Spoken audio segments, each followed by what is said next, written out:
to come online. You're going to have to do that. that. Well, then that requires a little sip of wine, right? Right. Now is the time to have a sip of wine. Welcome to Wine Wednesday. Everyone who's tuning in on Instagram, grab your glass. This is my first glass, I promise. Grab your glass. Welcome. I'm just letting everyone kind of filter in. And for all of those who are on Instagram Live, a little sneak peek, we have our Aunt Carolyn on the line too. So Carolyn, get everyone a wave. Hey. So we're doing it this way where we're filming an already filming screen because we had some sound issues the last time we did this. So we want to make sure that we are giving everyone the best audio experience possible. Yeah, so we'll be flipping the screen back and forth just so everyone on the line kind of knows what's going on here. So if you are on Instagram, you can also go onto Facebook, and on Facebook you will see the screen that has Nikki and I and our Aunt Carolyn as shown here. Yes, there she is. And then if you're on Instagram, you can continue to kind of watch like this. So we'll be bouncing back and forth. Yeah. Or you could just like hold it facing there. Right? We could do that. Yeah, I guess I could. I don't know why I didn't think of that. And then you can see the whole picture. She's the younger sister too. She's got all the great ideas. There you go. Oh, yeah. She gets how to make this work. This is what we're doing in front of us. Except that bottle's right in your face. Yeah, I know. Okay, we got it. Look at that. Woo! Technology is a beautiful thing. So thank you all for joining tonight. We are super excited because our Aunt Carolyn is joining us, and Carolyn has been a super big inspiration for both Nikki and I through life. Yes. Really teaching us, first and foremost, carrying on Grandma Jean's tradition of teaching us manners.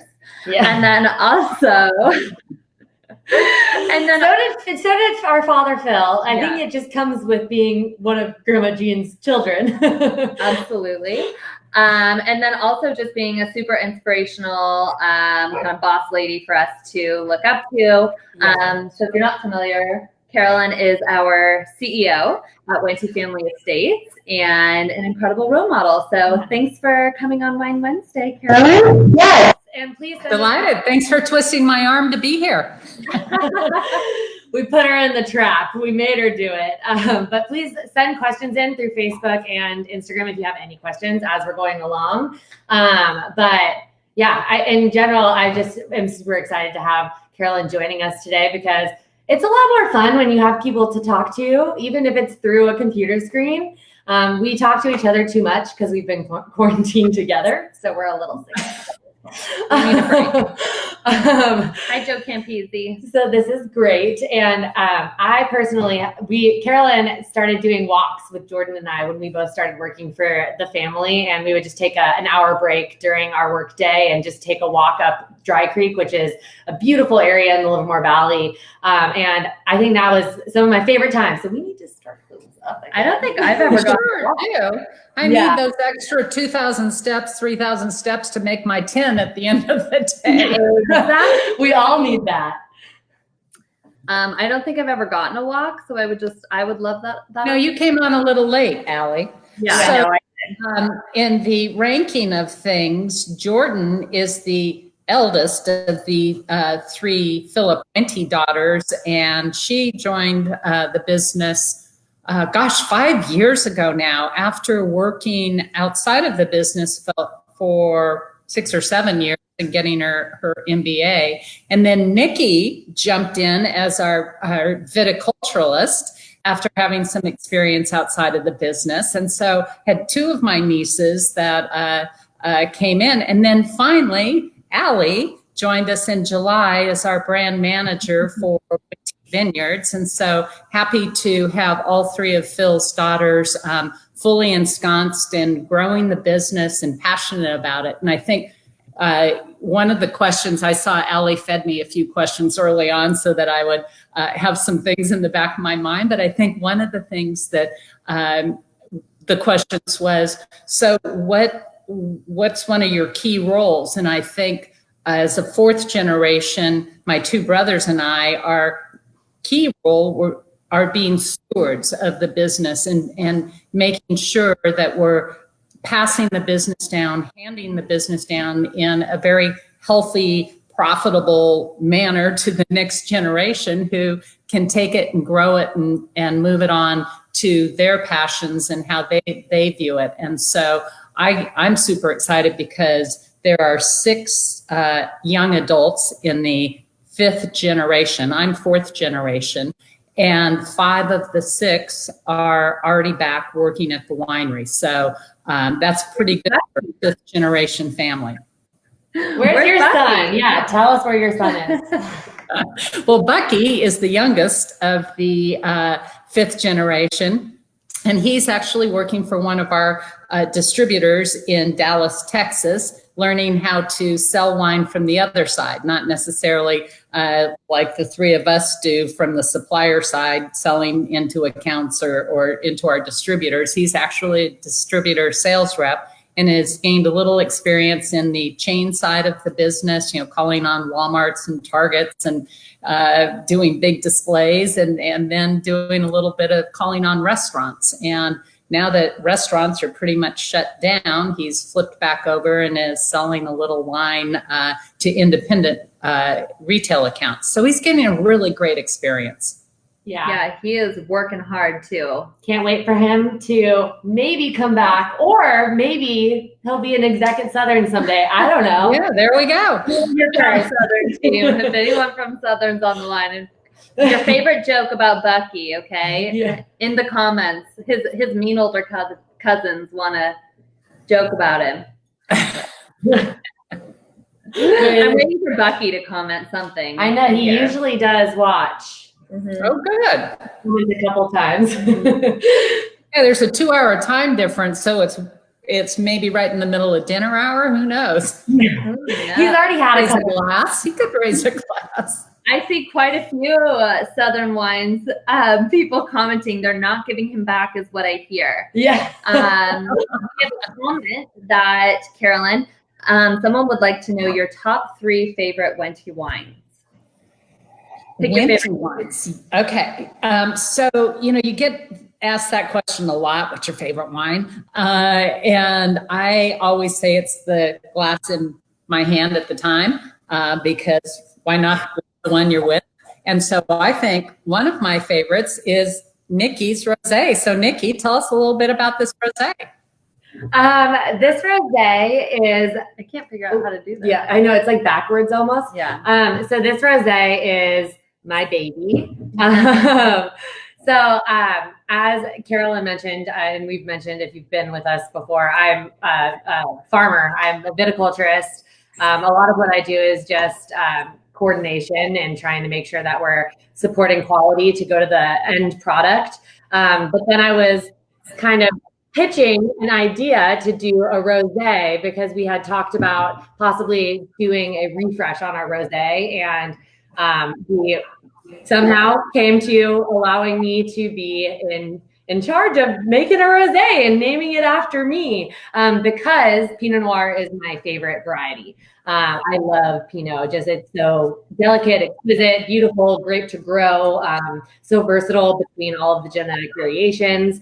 And then the flavors are so lovely, elegant, beautiful, and delicate. And everything that you see growing the grapes, you get in the bottle. And that's something that I'm super passionate about. So this rosé actually is, a good portion of it is direct to press, which means you pick the grapes and you put it into a press and you squeeze until juice comes out, and then you stop it and you do a really light press so you don't get too much color, as you can see here. No, the color is great. Yeah, it's kind of like a light salmon color. And then a little bit of it is Saunier, which Saunier means, sorry. Saunier means that you pull some juice off of the grapes as you're processing it through the destemmer. So basically you take some grapes right out of the picking bin.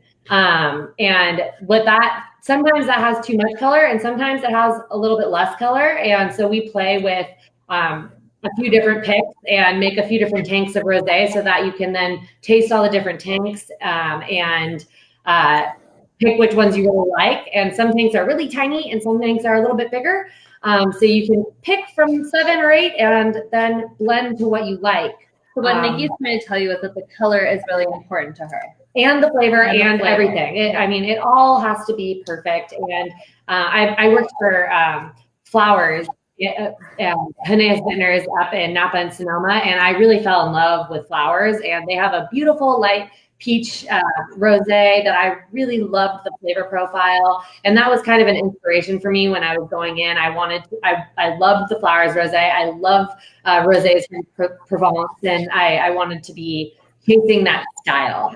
So I love the 2018, which was our first vintage, but the 2019, I think we really knocked out of the park. And I can't say I did it all alone. We have an awesome team that really stood by me.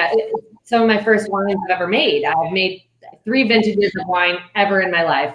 1 Sauv Blanc, 2 rosés. And so this has been just like a learning experience where I'm so supported by Andy Lynch and all of the small lot winemaking team, and Elizabeth Kester, who's our Wente Vineyards winemaker. It's just, everyone's super supportive. I love this wine, and I hope you guys do too. And that was a long-winded explanation because I came from Phil, and he doesn't know how to talk short. And neither does Nick, apparently.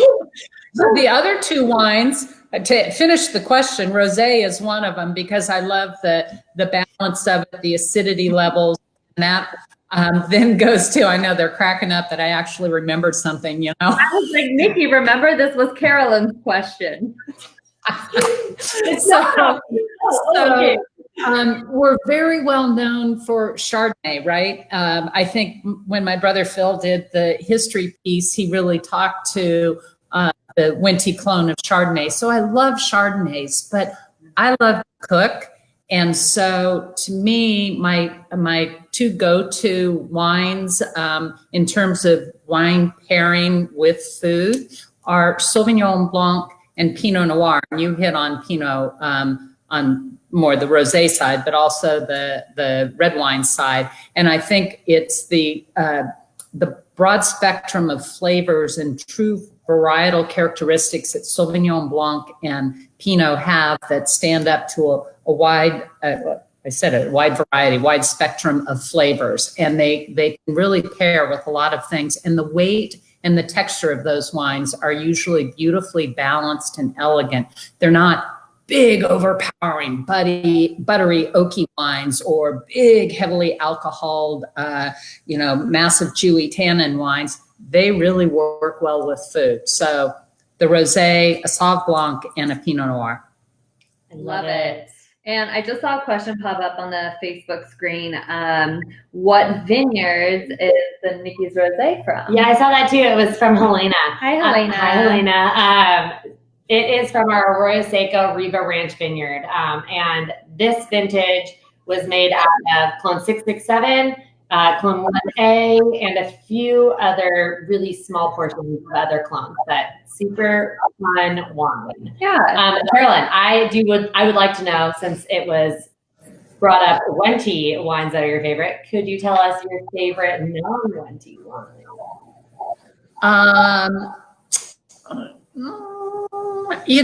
I really am somebody who loves to experiment and taste a lot of different wines from around the world. And I don't get a lot of opportunity to do that because, of course, we're always drinking our wines and presenting our wines. But I don't know that I have a favorite. And even in Wente, it was a tough question because I love all of our wines. I tend to be more of an experimental, let me try it. I love wine. That's the fun thing about wine. You don't have to have a favorite. There are so many wine brands out there that you can try whatever we could try a new wine every day. Someone says that Arkansas misses you also, by the way. And another Raw is the best for Wente. Yeah. And I see a question on Instagram. How many acres is Reba Ranch Vineyard? So Riva Ranch right now, we have planted, 173 acres. Yes.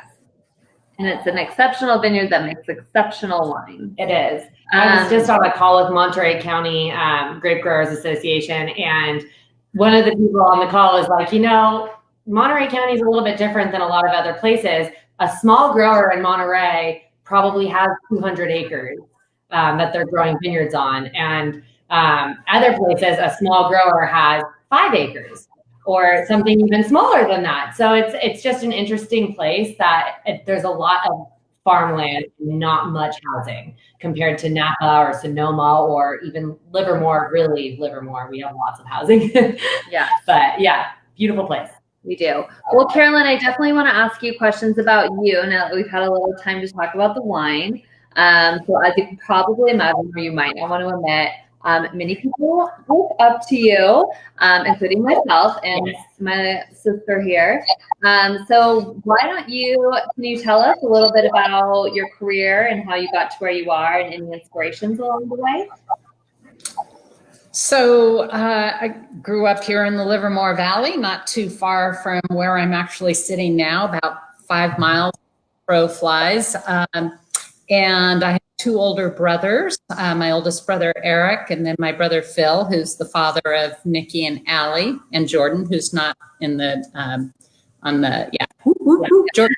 At any rate, I grew up in the vineyards. I grew up as a farm girl, and most, I guess notably, probably as a tomboy, because I always wanted to keep up with my brothers, and I tend to be a pretty competitive individual. And so I just was always tagging along, and I know that bugged the heck out of them. I mean, my brother Phil would always like, get out of here, like get into your little fist fights and stuff. But in all of that, we grew up here riding in the back of the pickup with our grandfather and our dad taking us around, and we were in the vineyards. We run a small cattle ranch. I loved riding horses and working cattle. And when my 2 brothers left and went off to college, I sort of became the only cowhand on property for my grandfather to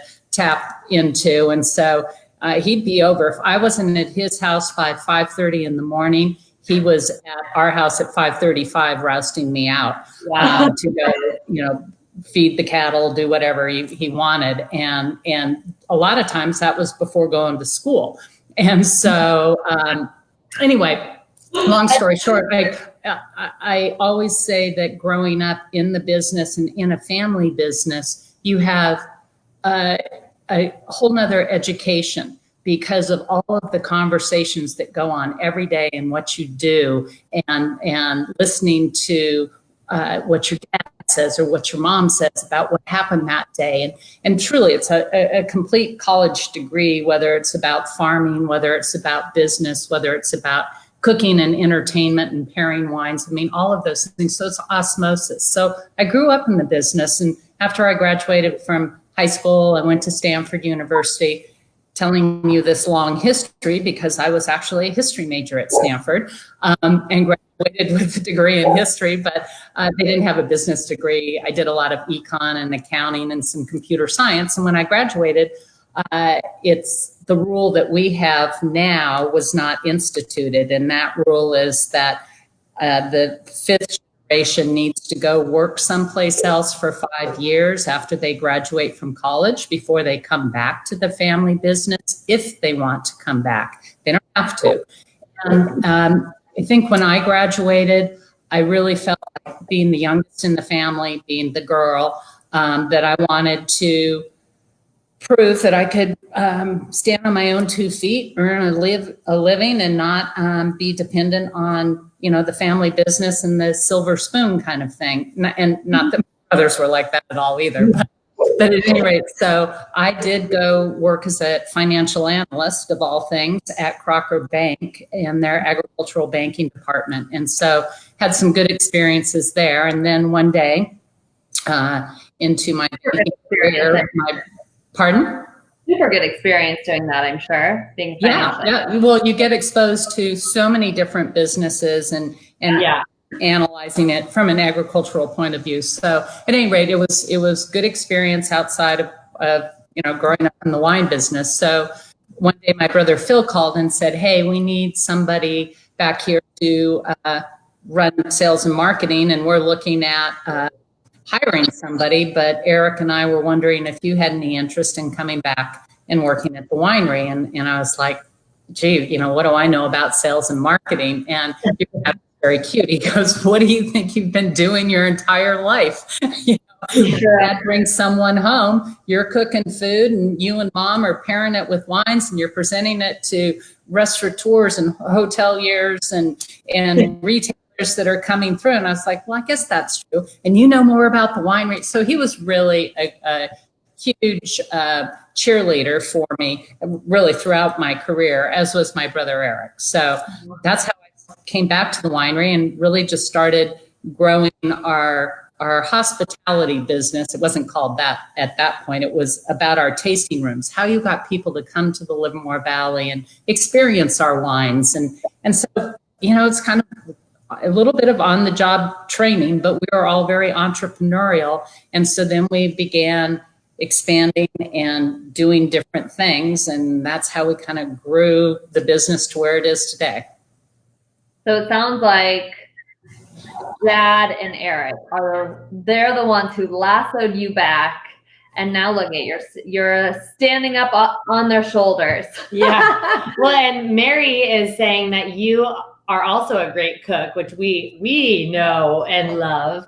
And she says that you make a wonderful red velvet cake. Oh my goodness. Eat that. I know. Try that. I love cake.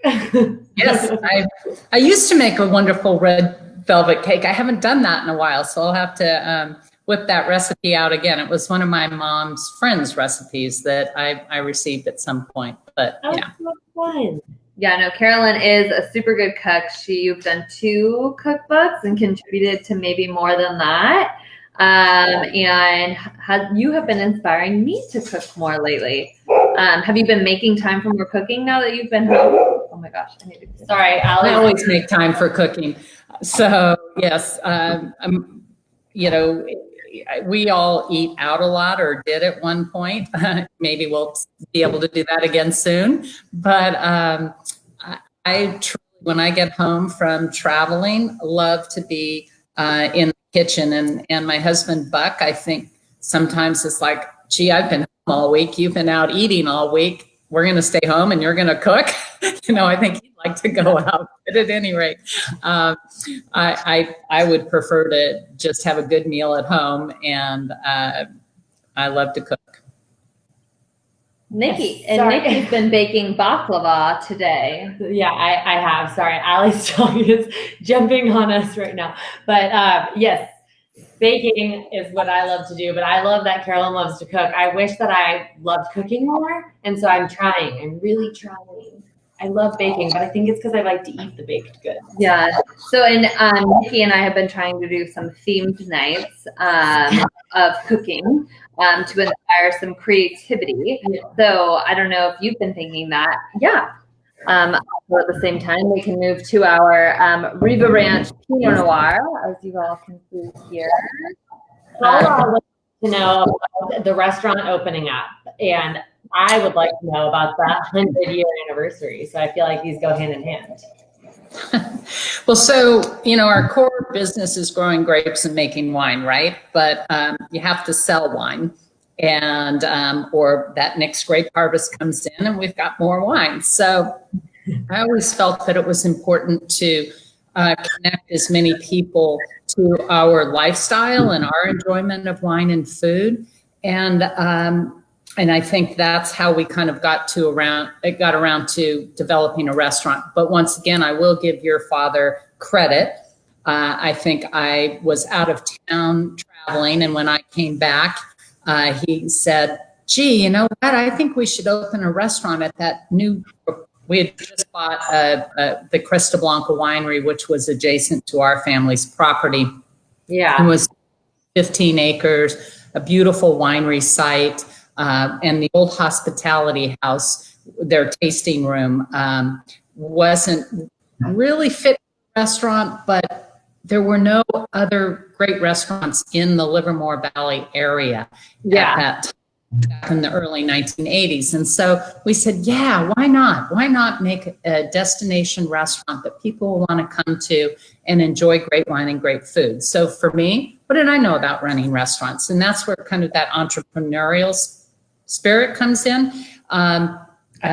We opened the restaurant, but to me, the real core and feeling behind the restaurant was that warm hospitality, trying to use as many estate-grown products as we could from our own property, which caused us to start our own organic herb and vegetable garden. We used our own grass-fed dry-aged beef of our cattle ranch. I got our olive oil.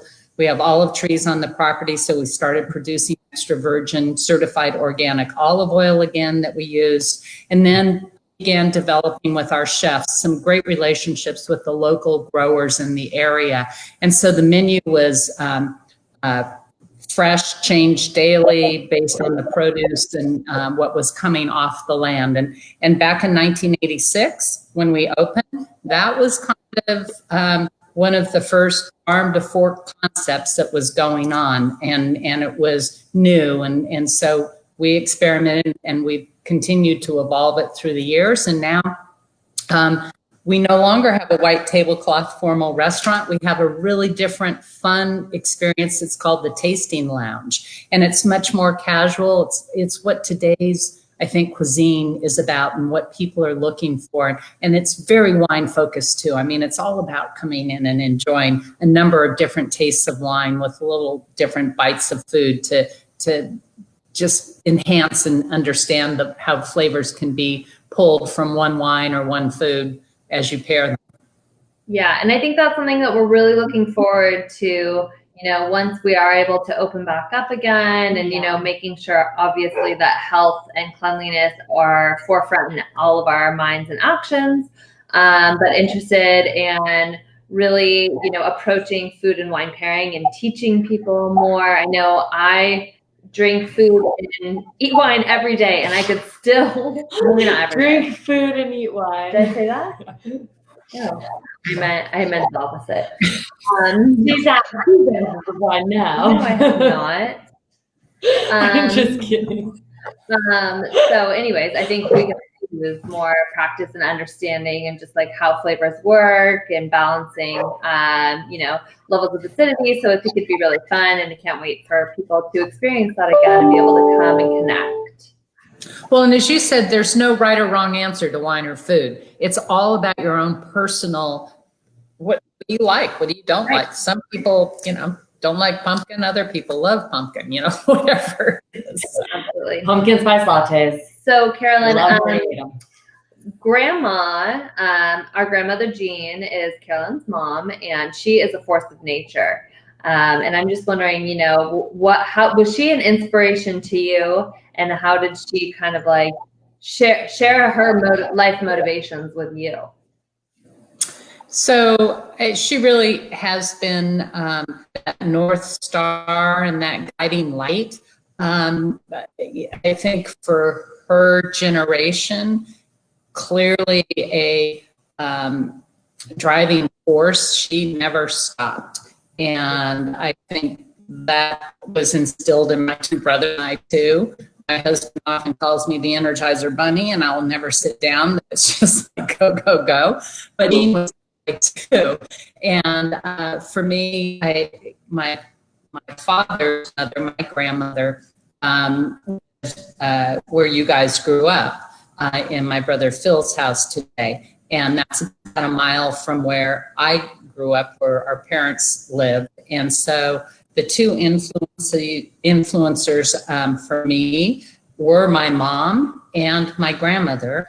My grandmother was graduated from the University of California in Berkeley with a degree in chemistry. And wow. So think of that back in the early 1900s for a woman to get, she taught home economics, but what that did for me, and Nikki, you'll appreciate this story, is she taught me how to bake. So she was a baker, and baking is about chemistry, and it has to be very exact, etc. Yeah. My mom was the complete side of that. She's a savory chef or cook. So she taught me how to really be creative and look at what ingredients you have and how you can put those together. But it's all about how you taste and how you pull those things together.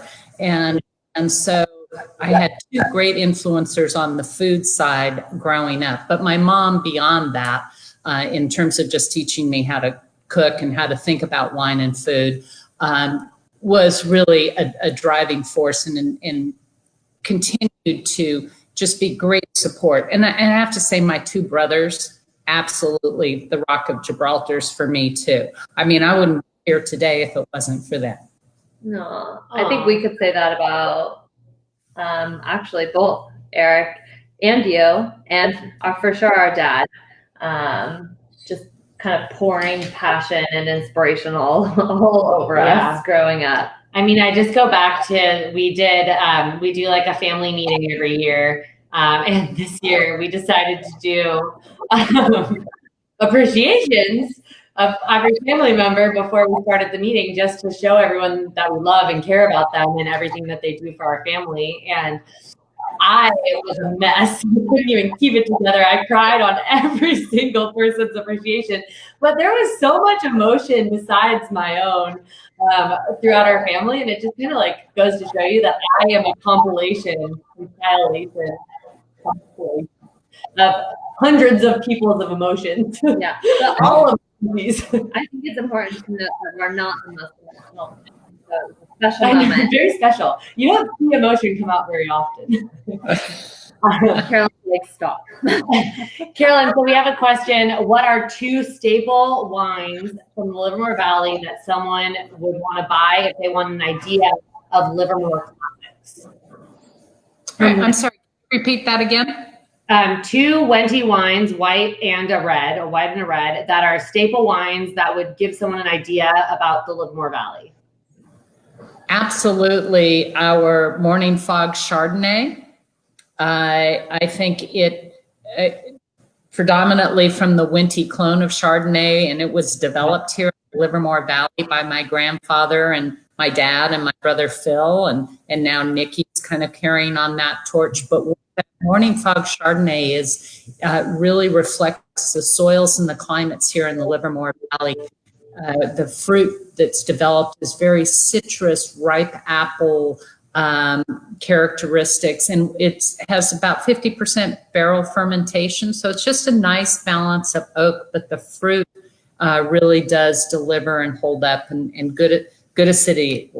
Really nice wine to pair with food, but a great example of beautiful fruit here in the Livermore Valley. And then on the red side, it's a hard toss-up between the Southern Hills Cabernet Sauvignon and our Sandstone Merlot. Both great examples of beautiful red wines here in the Livermore Valley. And what's unique about the red wines in the valley is you get great ripe fruit development, but you get beautiful supple tannins that are very well integrated into the wine. So the wines tend to be very round and yummy.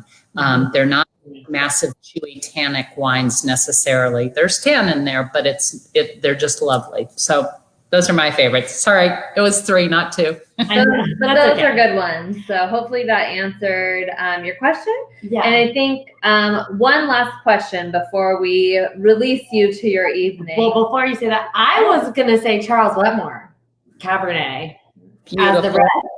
I was honestly almost going to say Louis Mel Sauv Blanc.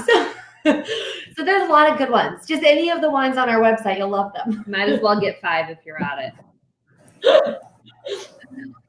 Well, I was just going to say, we kind of positioned this interview as really being, inspirational for all future women leaders to come. Yeah. So just want to say, Carolyn, any advice for all these women who want to succeed in following your footsteps?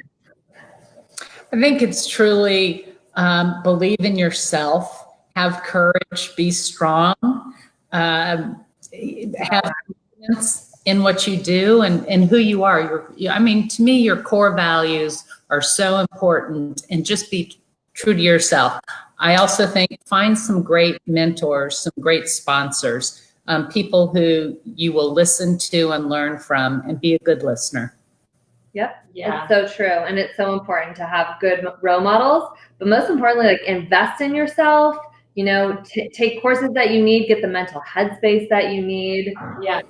Well, I think that one of the most important things that you've talked to me about personally is that making friendships, make friends with people in your industry and other industries, people that just go out and make friends, be friends with people. And that's something that that's really spoke to me, and I'm looking for friends. Wisdom is all around us. So There we go. opportunity to find it. Relationships are important. Oh my goodness. Well, thank you all so much for joining in, and thank you, Carolyn, for coming on to our fun little Wine Wednesdays. I know I'm a jokester, I'm sorry. But I meant it. Cheers to everyone. Cheers to everyone, and thank you all so much for joining, and happy Wednesday. And Happy Wednesday. Be safe, be well. Be safe, be Cheers. well. Thank you. Thanks, Carolyn. Bye.